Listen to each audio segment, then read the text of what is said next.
झारखंड में अपनी सबसे सुरक्षित सीट पर विवाद में है भाजपा। धनबाद के पार्टी उम्मीदवार को लेकर उठने लगे हैं विरोध के स्वर।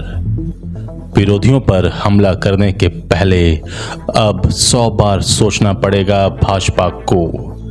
विपक्ष के तमाम उम्मीदवारों पर जितने मामले दर्ज होंगे उनसे अधिक अकेले ढुल्लू महतो पर चल रहे हैं। मतलब 49 मामले चल रहे हैं, अर्धशतक होने वाला है। फिलहाल सूचना आ रही है शायद अर्धशतक पूरा हो चुका है। नमस्कार, आजाद सिपाही के विशेष में आपका स्वागत है। मैं हूं राकेश सिंह। झारखंड में भाजपा के लिए सबसे सुरक्षित मानी जाने वाली धनबाद लोकसभा सीट पर दुनिया की सबसे बड़ी राजनीतिक पार्टी गंभीर विवाद में फंस गई है।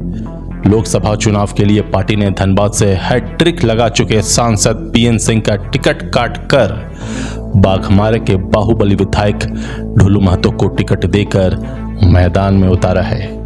इसके बाद से ही सियासी सरगर्मी झारखंड में तेज हो गई है। धनबाद में भाजपा तो 2 धड़ों में बंटी गई है। यहाँ के लोग और खासकर व्यवसायी वर्ग भी पार्टी प्रत्याशी का खुलकर विरोध करने लगे हैं। भाजपा ने ढुल्लू महतो को धनबाद से उम्मीदवार क्यों बनाया है, इस बारे में अब तक आधिकारिक रूप से कोई जानकारी सामने नहीं आई है, लेकिन कहा जा रहा है कि पार्टी को ओबीसी के साथ अपनी नजदीकी साबित करने के लिए ही ढुल्लू महतो जैसे नेता पर दाव लगाना पड़ा है। पार्टी नेतृत्व को शायद ये पता नहीं था कि उसके द्वारा घोषित उम्मीदवार अपने खिलाफ दर्ज गंभीर अपराधों के मामले में हाफ सेंचुरी लगाने से बस कुछ ही कदम दूर है। लेकिन सूचना आ रही है कि अब हाफ सेंचुरी भी लग चुकी है।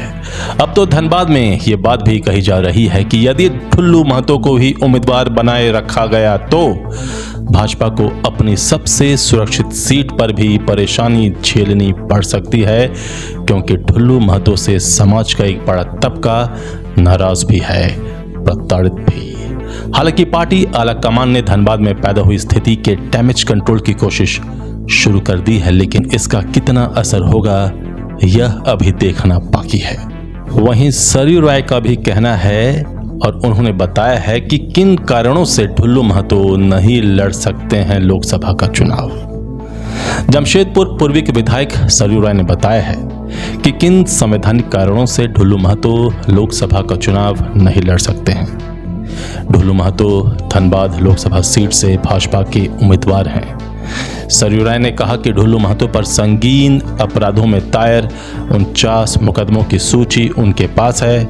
इसमें से 21 मुकदमे भारतीय दंड विधान की धारा 307 और अन्य गंभीर अपराध से संबंधित हैं।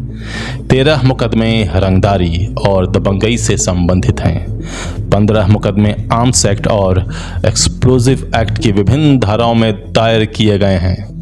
कहा जा रहा है कि वह 4 मामलों में सजा याफ्ता अभियुक्त हैं। इनकी कुल सजा को जोड़ दें तो यह सजा 4.5 साल की होती है। सर्वोच्च न्यायालय के न्यायाधीशों की संवैधानिक खंडपीठ के अनुसार ढुल्लू महतो चुनाव लड़ने के अयोग्य हैं।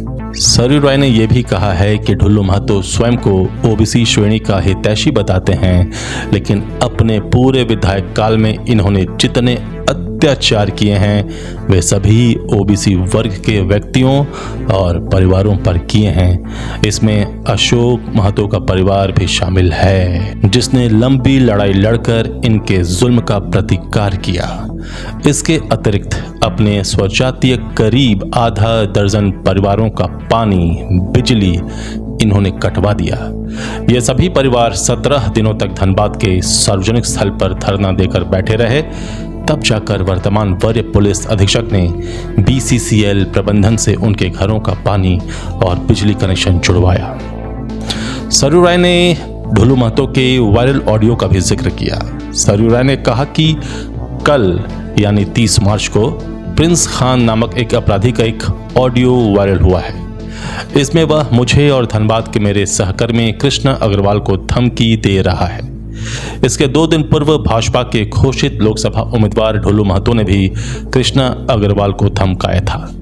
इसका ऑडियो भी सोशल मीडिया पर वायरल हुआ है। इन दोनों ऑडियो के स्क्रिप्ट में समानता है, केवल आवाज भिन्न है। पुलिस इसकी जांच करे। कहा कि मुझसे और कृष्णा अग्रवाल से प्रिंस खान की नाराजगी स्वाभाविक है।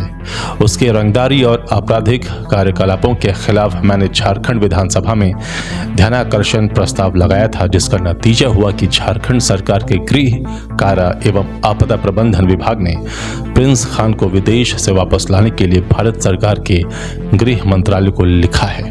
अब धनबाद लोकसभा का चुनाव और भी रोमांचक हो चुका है, क्योंकि सरयू राय भी मैदान में कूद चुके हैं और जो समीकरण बन रहे हैं वह बहुत रोमांचक परिणाम दे सकता है। आप जुड़े रहिए आजाद सिपाही के साथ। धन्यवाद।